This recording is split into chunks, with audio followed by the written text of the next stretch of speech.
अथ पंचदश कला प्रारंभ। वेदांत प्रमेय पदार्थ वर्णन। ललित छंद। जन तू जान लेंगे अर्थ को, सकल छेद संदेह अनर्थ को। मुक्ति कौन है तू ताही को, जनक बीच को वाही को। विषय बोध को कौन जानी ले, प्रतक ईश को तत्व मानी ले। अहम अर्थ को खूब सोझी ले, तत्व पदार्थ को शुद्ध खोजी ले। परम आत्म एक मानी ले, तह सदयादि ऐश्वर्य आनी ले। सच्चिदात्मा सो सर्वदा अहे, इस पीताम्बरों ज्ञान को गहे। इस पीताम्बरों ज्ञान को गहे।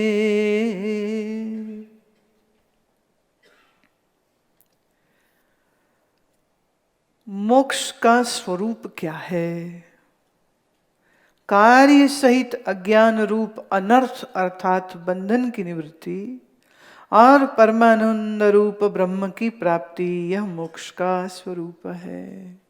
देखिए, अब 15वीं कला में आकर के वो एक अद्भुत विषय सामने ले आते हैं, और वो अद्भुत विषय क्या है? वो इन अ वे आपकी सारी रिवीजन कराने वाले। मोक्ष की बात तो वो पहली कला में थी, 15वीं में फिर आ गई। अरे भाई, ऐसा क्यों? शायद स्वामी पीताम्बर जी को ना पढ़ने वाले सुनने वाले श्रोताओं की बुद्धि पे कोई ज्यादा भरोसा नहीं था उस समय भी, इसलिए वो फिर से वो सारी चीज को वेदांत प्रमेय, अप्रमेय किसको कहते हैं थोड़ा वो समझे। देखिए, जो वेदांत शास्त्र हैं ये प्रमाण हैं। तो वेदांत शास्त्र सर प्रमाण। प्रमाण को कैसे जाना हमने? प्रमाता से, अंतःकरण से। तो प्रमाता अंतःकरण ने जब वेदांत शास्त्रों को पढ़ा तो उससे उत्पन्न क्या हुआ? जो उत्पन्न हुआ उसे कहते प्रमा। प्रमा, प्रमा माने वो शुद्ध ज्ञान जो उत्पन्न हुआ है।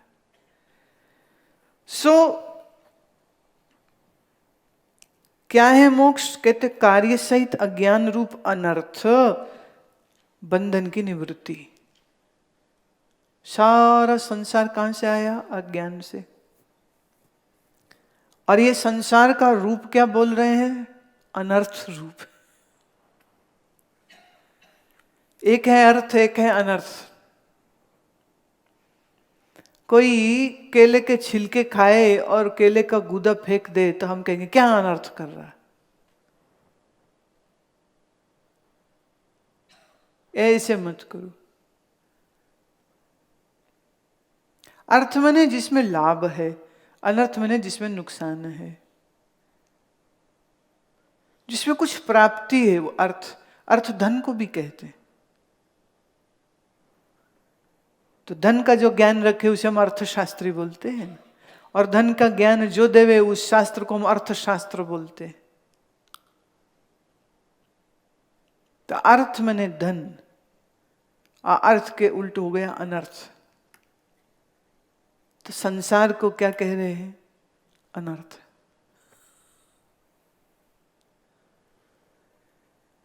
तो जब कोई संसार के पीछे गया तो हम कह सकते हैं ना कि वो अनर्थ के पीछे गया।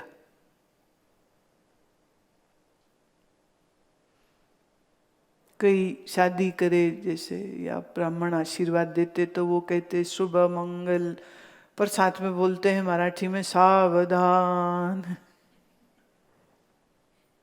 यही सावधान शब्द सुन के समर्थ गुरु रामदास अपनी ही शादी के मंडप से भाग गए थे। पंडित ने बोला सावधान, तो उनको क्या सुनाई दिया?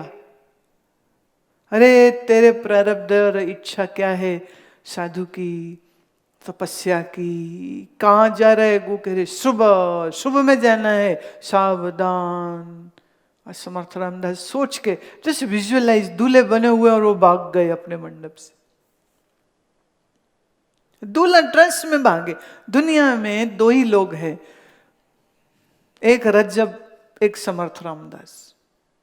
They ran away from, right from the dressed in a groom's, सेरा बंधा है। वो मराठी दूल्हा भी ऐसे दो कड़ी रहती है ना, फूल की माली सी रहती है, वो ऐसे माली का टंगी है, तो सिल्क के अच्छे अच्छे वस्त्र पहने होंगे, तिलक लगा होगा, गले में साफा होगा, सिर पर पगड़ी होगी, और सजे सजाए दूल्हे निकल गए। सावधान, क्यों? बोले ये तो अनर्थ हो जाएगा।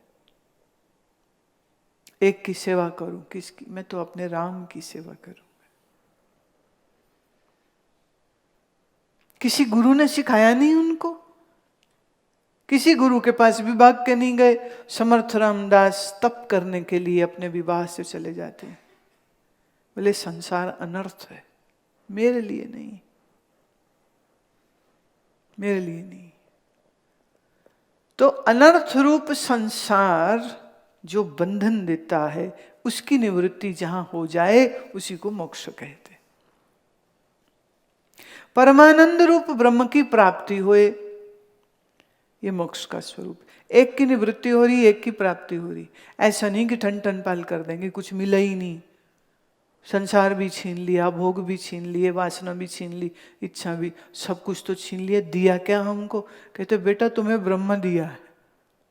तो ब्रह्म की प्राप्ति है और अनर्थ रूप संसार की निवृत्ति हो गई। अब बताइए ये अच्छी बात है कि बुरी बात है? तो तुम अपने बालकों को सिखाते हो डॉक्टर बनो, इंजीनियर बनो, टीचर बनो, क्या सिखाना चाहिए? मोक्ष की चाह वाला बन। मोक्ष की चाह न कर, ज्ञान की चाह न कर। बाकी रही प्रारब्ध में शादी लिखी होगी तो वो हो जाएगी, और प्रारब्ध में साधु होना होगा तो वो हो ही जाएगा। कौन रोकेगा उसको? मीरा कहती है तेरो कोई नहीं रोकन हार, बुलावे जो कृष्ण मुरार। तो फिर जाना ही पड़ेगा ना। It is call of the heart. So I believe nobody can make anybody a sadhu. When an inner heart call comes, only then you become a sadhu. Samarth Ramdas का एक सबसे बड़ा उदाहरण है। किसी गुरु के पास नहीं गए, किसी गुरु ने सिखाया नहीं, किसी गुरु ने समझाया नहीं है उनको, लेकिन फिर मात्र ब्राह्मण के इस वचन को सुनते, शुभ मंगल सावधान। देखिए बुद्ध को वैराग्य हुआ तो बुढ़े को देख के, रोगी को देख के, चिता को देख के, हाँ ये क्या है, दिल को धक्का लग गया। संसार का दुख रूप देख के मन को पीड़ा हुई, वैराग्य आया, साधु हो गए।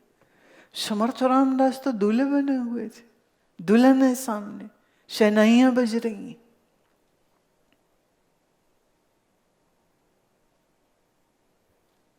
किसी ने कहा ये शहनाइयां क्यों बजती हैं, इतना शोर क्यों? कहते शहनाइयों में सिसकियां दब जाती हैं, इसलिए शहनाइयां बजती हैं। वो बेटी विदा हो रही होती है ना, तो माँ बाप से बिछड़ने का दुख है, बाप को भी, माँ को भी, बेटी को, तो वो सिसक रही, तो उसका रोना ना किसी को सुनाई दे, इसलिए शहनाइयां बजाई जाती कि शहनाइयों के शोर में सिसकियां दब जाती हैं, इसीलिए ब्याह में शहनाइयां बजाई जाती। समर्थ रामदास के तो क्या खुशी का माहौल, क्या परिवार प्रसन्न, आनंद, खाना, भोजन, रिश्तेदार, गाना, नाचना सब हो रहा है, और कन्या तैयार है, वधू पक्ष के लोग तैयार हैं, सब मंगल, सब शुभ, सब सुंदर है। बुद्ध तो विवाह किए, 2 वर्ष से अधिक वो अपनी पत्नी के संग रहे, पुत्र को उत्पन्न किया, फिर कभी बुढ़ा कोई चिता, कोई मरा, कोई साधु देखे तो जाके वैराग्य हुआ। और ये समर्थ रामदास तो ऐसा तो कुछ नहीं देखा, बुरा बुरा सब अच्छा, सब अच्छा देख करके भी ये पूर्व जन्म का योगी योग के मार्ग पे चल पड़ा।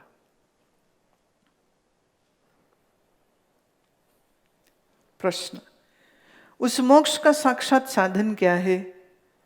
ब्रह्म और आत्मा की एकता का अपरोक्ष ज्ञान मोक्ष का साक्षात साधन है।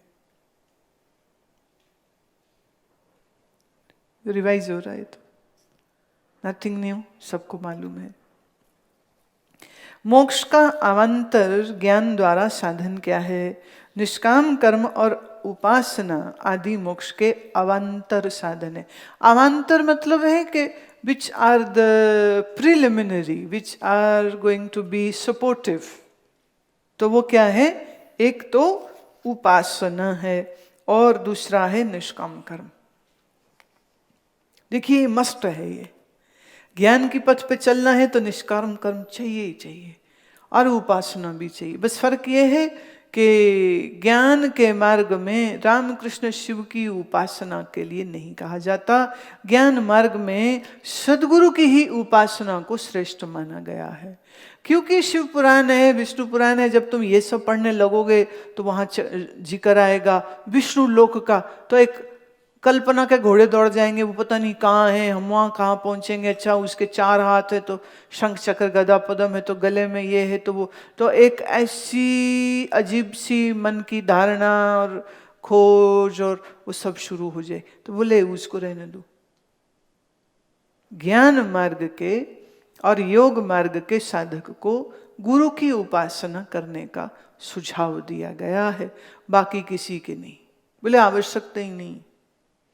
एक ने कहा ये शिव जी की करो, तो ज्ञानियों में ये मतलब व्यंग भी है, समझो ज्ञानियों का कटाक्ष भी है। कहते ना ना शिव जी की कोई उपासना नहीं करनी। बोले क्यों? बोले देखो अब शिव बैठे हैं पार्वती के संग और गणेश और कार्तिक के बच्चे हैं संग में, अब तुम कर रहे हो उनकी पूजा, तो देखते देखते आ जाएगा भाई तू तो बीवी के साथ बैठा, मैं अकेला क्यों घूमूं, मेरी भी होनी चाहिए। तेरे तो 2 बच्चे, मेरे भी 2 होने चाहिए। तो योग मार्ग में वो कहते हैं अच्छा करनी ही है तो खाली शिवलिंग की कर लो, मूर्ति की नहीं करनी। मूर्ति में फैमिली आ जाएगी सब और तेरा मन फिर भटक जाएगा। कह सकते हो ना, खुद तो बीवी लिए बैठे, हमको कहते शादी में तो करो, गुरुजी पागल बना रहे हैं हमको। बोले राम सीता की पूजा मत कर। क्यों? और राम जी भी तो अकेले नहीं रहे, मैं कैसे, मेरे को भी एक सीता चाहिए। या जो सीता है वो कोई महिला है तो कहेगी नहीं मुझे भी राम जैसा पति चाहिए। बोले अच्छा कृष्ण की कर लो। बोले वो भी रहने दो। तो किसकी करें, किसकी करें? तो बोले बस गुरु की। इसलिए गुरुर ब्रह्मा गुरुर विष्णु गुरुर्देवो महेश्वरः गुरुर साक्षात परब्रह्म तस्मै श्री गुरुवे नमः। तो गुरु गीता स्कंद पुराण में ही आई है और खुद शिव जी बोल रहे हैं और गुरु की ऐसी महिमा उन्होंने कही है कि बस वो कह रहे और किसी देव को पूजने की आवश्यकता नहीं, उपासना जरूर चाहिए। उपासना क्या है? मन बंध जाता है इष्ट से। अब गुरु से मन बंधा हो, अब हम आपको क्या बताएं। जिस शिष्य का मन गुरु से लग जाता है, इतना अप्रतिम प्रेम और करुणा की वो अनुभूति करता है कि उसको सारा संसार भूल जाता है। मन हटाना नहीं पड़ता संसार से, मन हट जाता है। तो गुरु नानक के राह में जो चले हैं उन्होंने भी गुरु भक्ति ही करी, उन्होंने और किसी देव को नहीं मनाया। गुरु अमरदास जो हैं के जो गुरु थे, गुरु अंगद देव, वो गुरु नानक को मिलने से पहले देवी उपासना करते थे,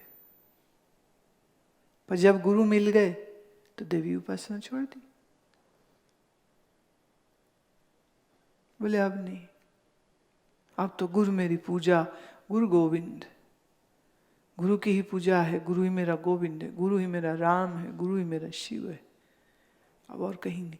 तो उपासना बहुत आवंतर, आवंतर मतलब it is mandatory but it is preliminary, but ये बाहर रहते हुए इनडायरेक्ट। जैसे आप यहाँ आए तो ट्रेन में बैठ के आए, तो ट्रेन आश्रम तक नहीं पहुंची पर गन्नौर तक तो आ गई ना।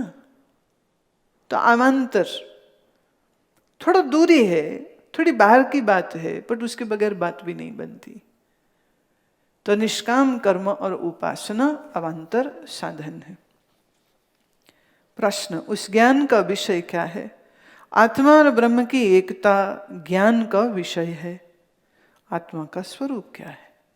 देह, इंद्रिय, प्राण, मन, बुद्धि, अज्ञान और शून्य, इन सभी से भिन्न है। अकर्ता, अभोक्ता, असंग, अकर्ता, अभोक्ता, असंग, व्यापक और चेतन आत्मा का स्वरूप है।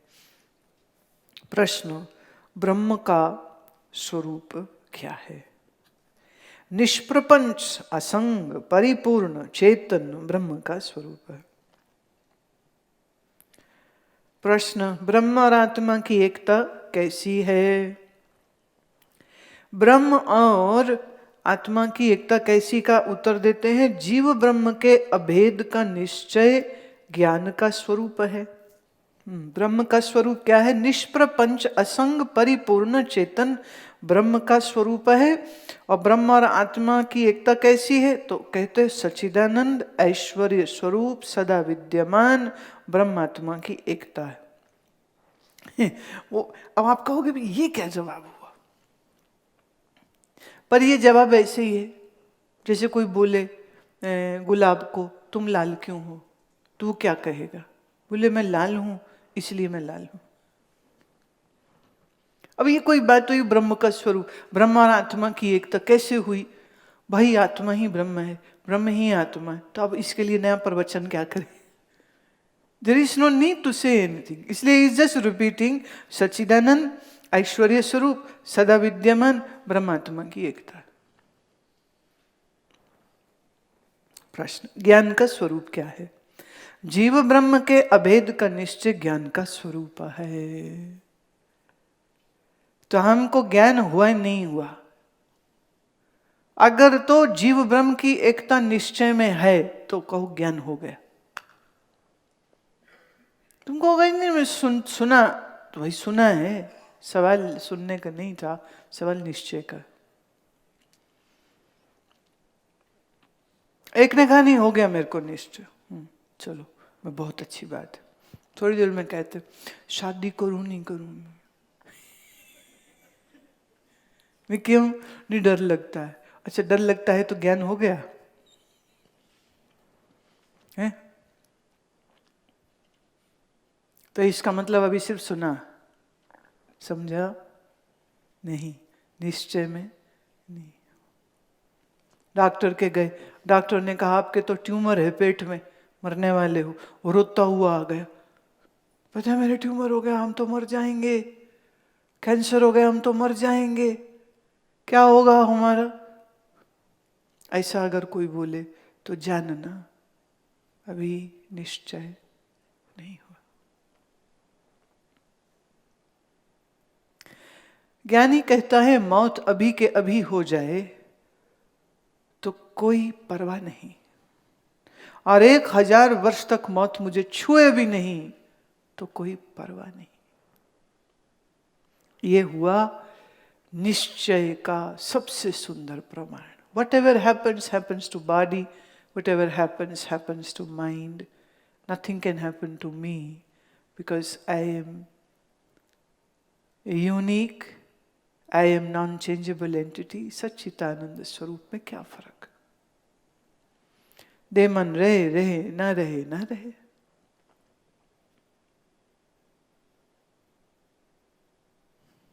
सब अच्छा ही रहे ऐसी जिद ज्ञानी को नहीं, कुछ खराब ना हो ऐसी जिद ज्ञानी को नहीं। कुछ खराब हो तो वो सही करेगा कि नहीं करेगा? भाई अगर व्यवहार में तो जरूर सही करेगा। इसलिए ऐसा कभी मत सोचिए कि ज्ञानी तुमको मैं थोड़ा सा कठोर कहने लगी हूं मैं, और वो ये, तुम अगर ये सोचो कि ज्ञानी गाली नहीं दे सकता, देगा।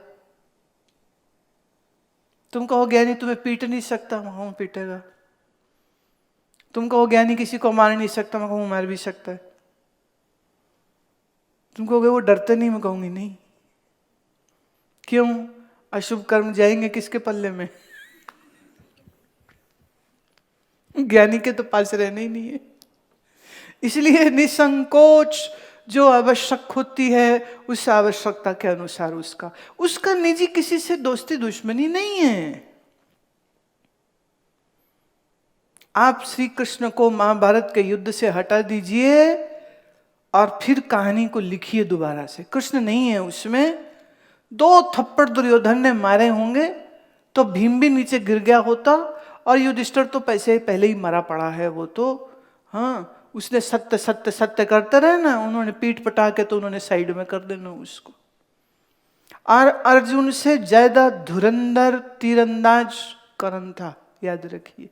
दुर्योधन और भीम टक्कर के थे। वो दोनों जब आपस में लड़ते थे, चाहे बचपन में चाहे जवानी में, कहते थे उनको अलग करना पड़ता था, हारता कोई नहीं था। बड़े कमाल का योद्धा थे। और एक तरफ 5 पांडव और एक तरफ 100 भाई हैं कौरव, और सारे आचार्य एक तरफ है। इनके तरफ कौन था? कोई भी नहीं। द्वेष की और बदले की भावना से भरा हुआ द्रुपद, और द्रौपदी का भाई याज्ञसेनी का भाई, और कौन है इनके साथ?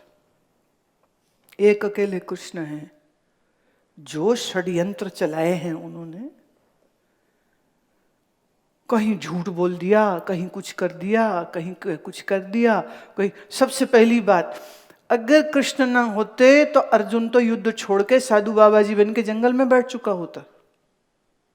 तो सबसे पहले तो उसको रोका।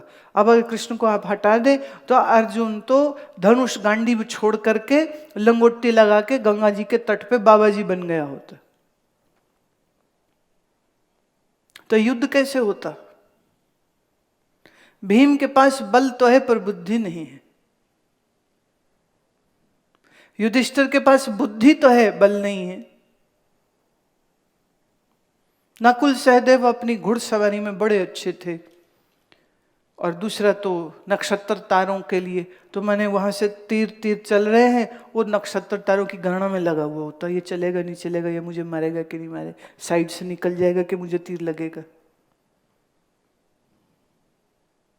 तो महाभारत में अगर पांडवों की विजय हुई तो कृष्ण के कारण हुई। तो विजयी पांडव नहीं है, मेरी दृष्टि में विजयी कृष्ण ही है।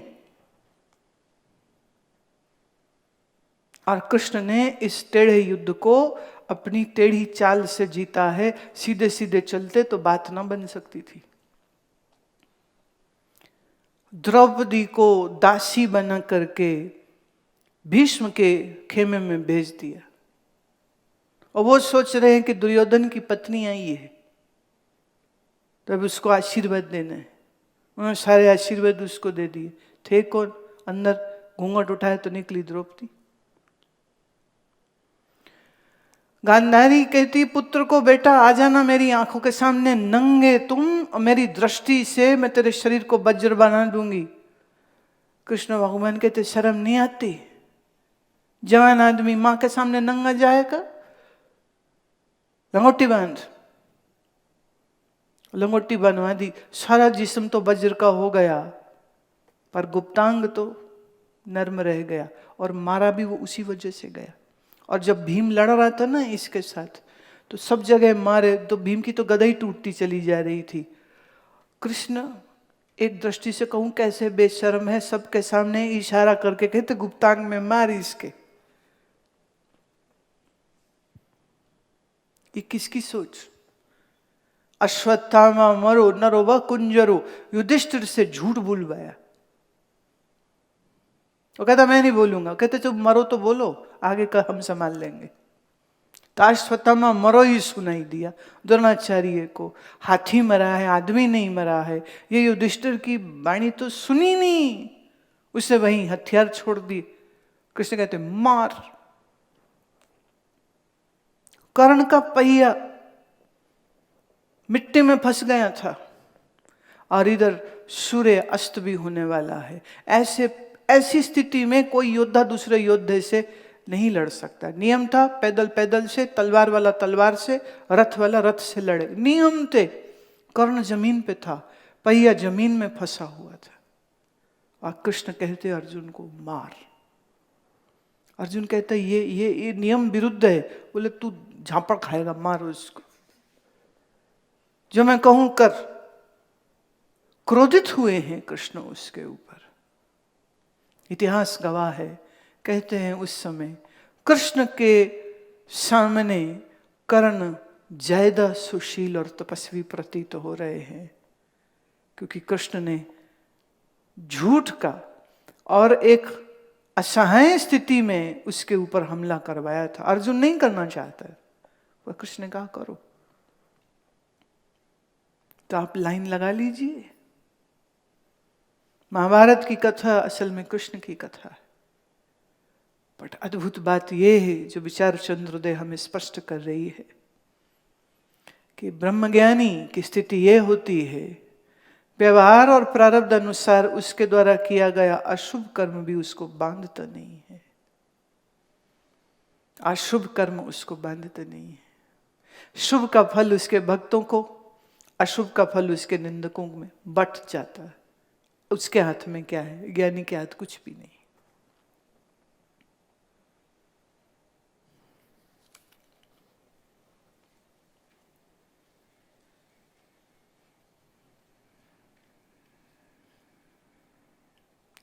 ज्ञान का साक्षात अंतरंग साधन क्या है? ब्रह्मनिष्ठ गुरु के मुख से महावाक्य के अर्थ का श्रवण ज्ञान और साक्षात अंतरंग साधन है। ज्ञान की परंपरा से अंतरंग साधन कौन से हैं? विवेक, वैराग्य, षट संपत्ति, अर्थात सम, दम, श्रद्धा, उपरति, तितिक्षा, श्रद्धा, समाधान, मुमुक्षुता, तत्पद और त्वम पद के अर्थ का शोधन, श्रवण, मनन और निधिध्यासन, ये 8 ज्ञान की परंपरा से अंतरंग साधन है। प्रश्न, ज्ञान के बहिरंग दूर के साधन कौन से हैं? निष्काम कर्म और निष्काम उपासना आदि ज्ञान के बहिरंग साधन हैं। अंतिम प्रश्न आता है, सब मिलाकर ज्ञान के कितने साधन हैं? सब मिलाकर ज्ञान के 11 अथवा कुछ अधिक साधन। इति श्री विचार चंद्रोदय वेदांत प्रमेय निरूपण नामिका पंचदश कला समाप्तः।